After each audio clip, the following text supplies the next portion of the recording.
Bismillahirrahmanirrahim. Wahai kaum muslimin, hendaknya kita mengetahui bahwa salah satu nikmat yang banyak disyukuri meski oleh seorang yang lalai adalah nikmat ditundanya ajal dan sampainya kita di bulan Ramadan. Tentunya jika diri ini menyadari tingginya tumpukan dosa yang menggunung, maka pastilah kita sangat berharap untuk dapat menjumpai bulan Ramadan dan mereguk berbagai manfaat di dalamnya. Bersyukurlah atas nikmat ini, betapa Allah Ta'ala senantiasa melihat kemaksiatan kita sepanjang tahun, tetapi Dia menutupi aib kita, memaafkan dan menunda kematian kita sampai bisa berjumpa kembali dengan Ramadan. Oleh karena itu, kita tidak boleh luput dalam persiapan menyambut Ramadan. Persiapan yang perlu dilakukan saat menyambut bulan suci Ramadan antara lain: 1. Ketidaksiapan yang berbuah pahit. Imam Abu Bakar Az-Zuri rahimahullah memaparkan dua perkara yang wajib kita waspadai. Salah satunya yaitu kewajiban telah datang tetapi kita tidak siap untuk menjalankannya. Ketidaksiapan tersebut salah satu bentuk meremehkan perintah, akibatnya pun sangat besar, yaitu kelemahan untuk menjalankan kewajiban tersebut dan terhalang dari ridanya. Kedua dampak tersebut merupakan hukuman atas ketidaksiapan dalam menjalankan kewajiban yang telah nampak di depan mata.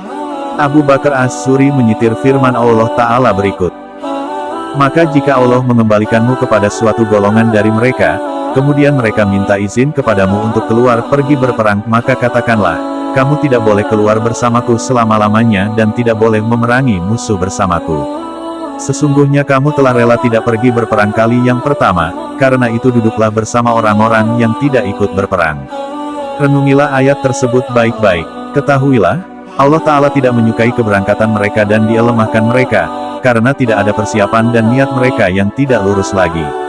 Namun, bila seorang bersiap untuk menunaikan suatu amal dan ia bangkit menghadap Allah dengan kerelaan hati, maka Allah terlalu mulia untuk menolak hamba yang datang menghadapnya. Berhati-hatilah dari mengalami nasib menjadi orang yang tidak layak menjalankan perintah Allah Ta'ala yang penuh berkah.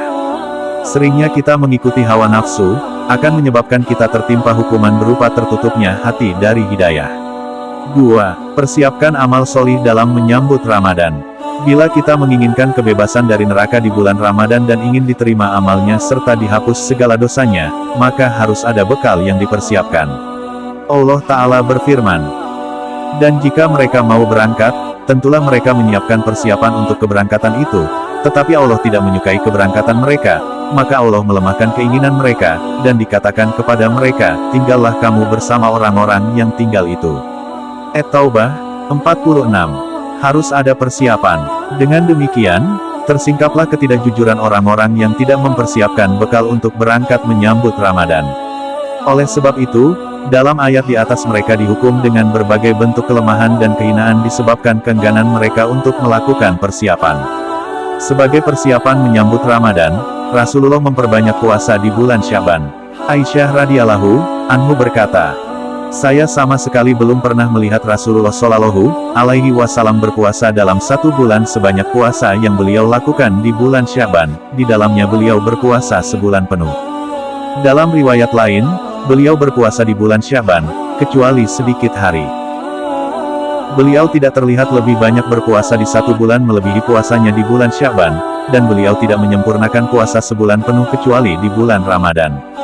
Generasi emas umat ini, generasi salafus solih, mereka selalu mempersiapkan diri menyambut Ramadan dengan sebaik-baiknya. Sebagian ulama salaf mengatakan, mereka, para sahabat, berdoa kepada Allah selama 6 bulan agar mereka dapat menjumpai bulan Ramadan.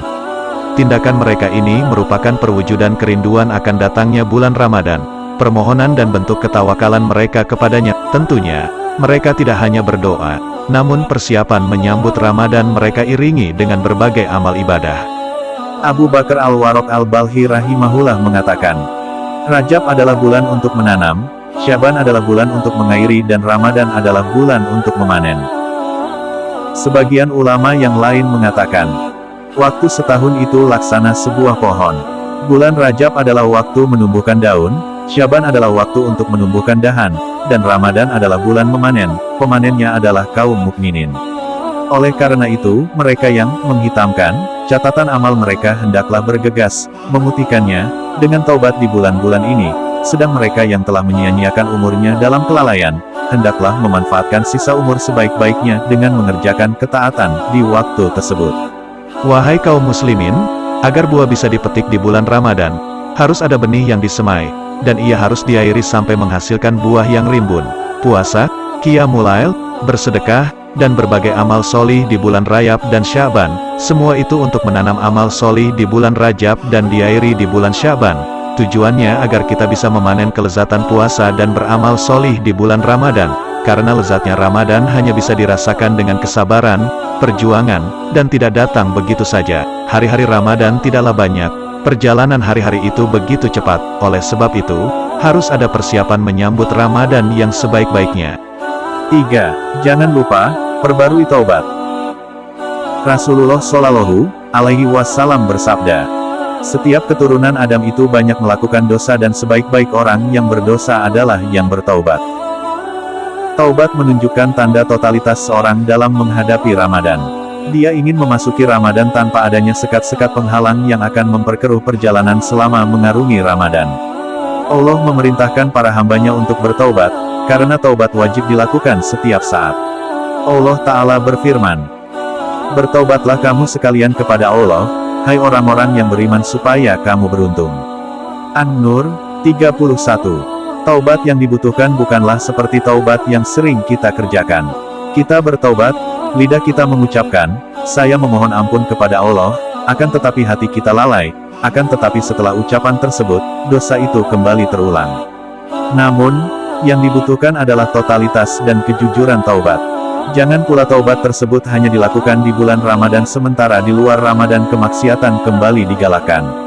Ingat, Ramadan merupakan momentum ketaatan sekaligus madrasah untuk membiasakan diri beramal solih sehingga jiwa terdidik untuk melaksanakan ketaatan-ketaatan di 11 bulan lainnya. Wahai kaum muslimin, mari kita persiapkan diri kita dengan memperbanyak amal solih di 2 bulan ini, Rajab dan Sya'ban, sebagai modal awal untuk mengarungi bulan Ramadan yang akan datang sebentar lagi. Persiapan yang sebenar-benarnya, bukan persiapan yang tidak ada dasarnya seperti bermaafan sebelum Ramadan. Ya Allah, mudahkanlah dan bimbinglah kami. Amin.